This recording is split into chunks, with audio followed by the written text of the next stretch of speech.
amsar ko in na faɗa muku sirrinta ta ci amana ta sosai.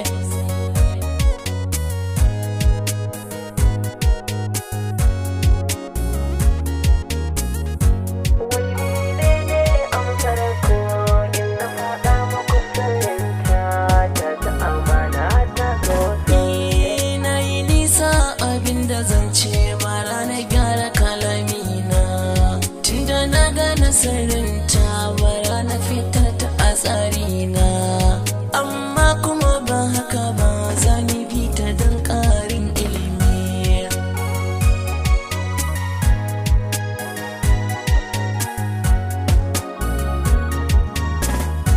Ni ban ce ba na santa, za na cika mata burinta, in ta iso da bukatar ta za ni tsaya na fahimce ta, domin ni ba na kaunar ta sani da na san tsarinta.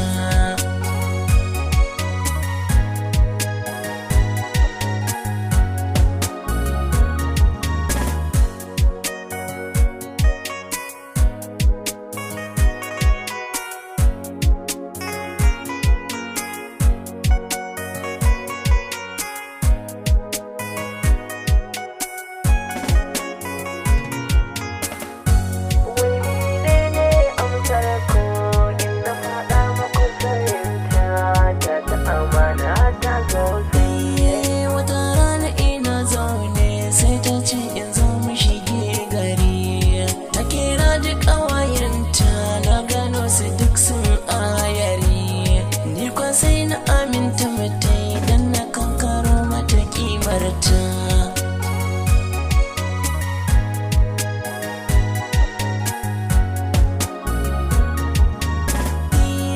Muka je gun hutawa ga al'umma suna yin kai kawo, kai na ganin gurin ka gigita ga zuciya tana wayo wayo, ita kuma ita da ƙawayenta farin ciki suke har da hoto.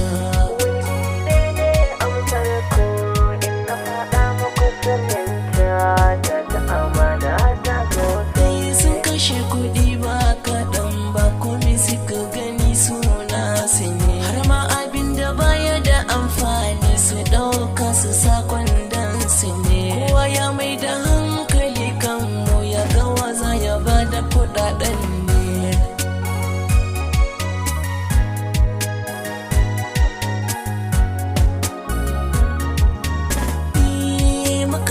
A gurin manaja ne tambaya lissafinsu, kuɗi ne masu yawa haka na cika masa burinsu. Ita zaton ta wai ta cutan ne ba ta san da na san tsarin ba.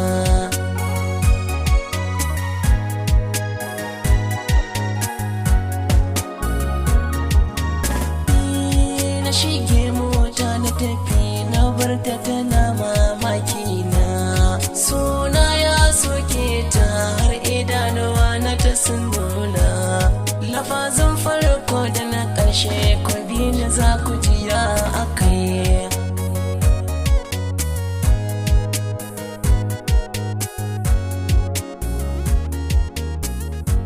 Wai menene amsar ko in na faɗa muku sirrinta ta amana ta sosai.